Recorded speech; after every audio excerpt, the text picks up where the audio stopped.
In this video tutorial, I'll be teaching you to make the diamond cut copper wire Viking Torc bracelet on the Flatwearable Wire Winder. If you would like to learn more about how to use the winder, please check our recent video on the no solder hardware store Viking Torc copper bracelet. This jig makes such easy work of twisting multiple wires, keeping everything taut and organized. You can twist anywhere from 2 to 16 wires. Tapping the wires down to compact them in a swage block is necessary to keep everything tight and keep your wires from coming apart. And kneeling in between tapping is going to allow you to soften the metal to continue to compact it down. You'll need to do this several times until you like the way that it looks. I went ahead and cut it to length, and now I am filing the ends, and I also filed and used sandpaper along the entire length. I wanted to remove any sharp or rough edges from using the square wires. This is a countersink bit, and I'm using this to give a chamfer to the inside of this copper tube. And I'm cutting the copper tubing, and that is going to be the end cap.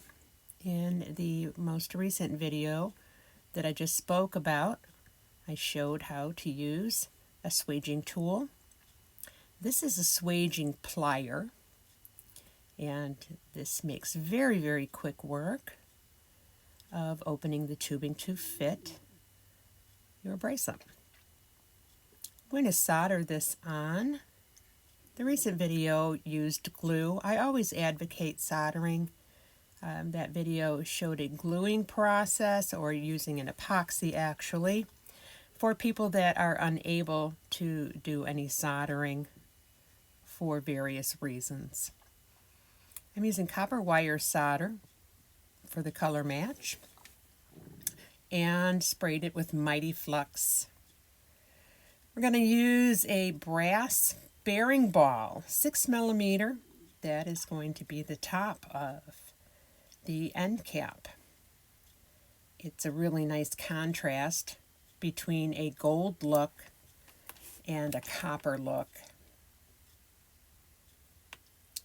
Once I soldered the tube on, it was pickled and rinsed, and now I am using the same copper wire to solder the bearing ball to the top, using heat all the way around, and that will draw the solder between the tubing and the ball bearing. And I'm using the file and cleaning up any excess solder and making everything nice and smooth, following that up with some sandpaper.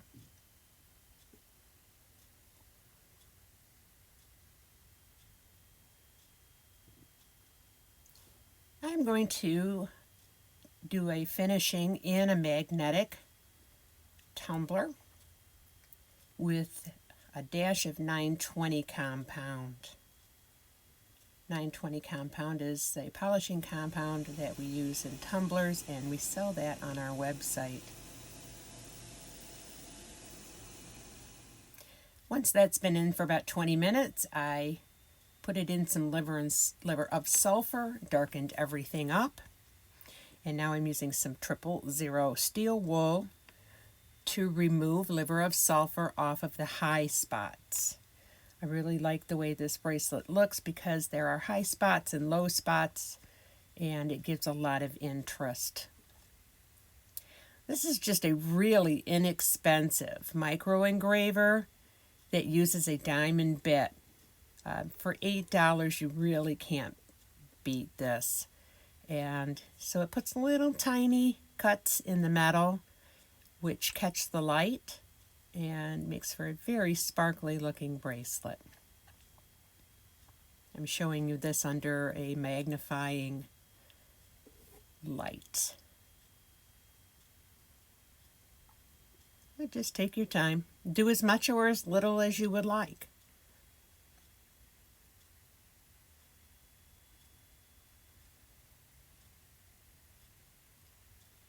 You could very easily do the ball bearing. You could do the tubing, which are now your caps.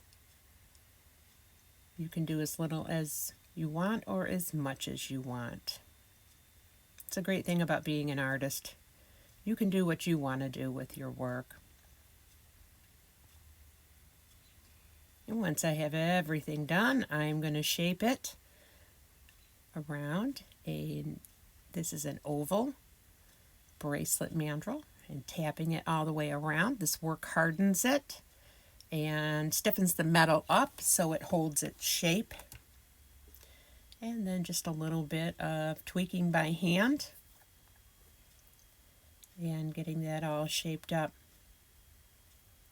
People ask me about how do I keep this from turning my skin green or keep it from changing.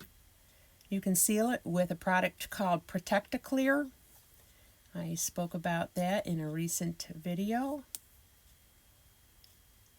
And what it does is it seals everything and keeps it looking absolutely gorgeous. Just follow the directions to apply it. You want to apply it several times. If you like what we do, please like and subscribe so you can be notified the next time we release an awesome video.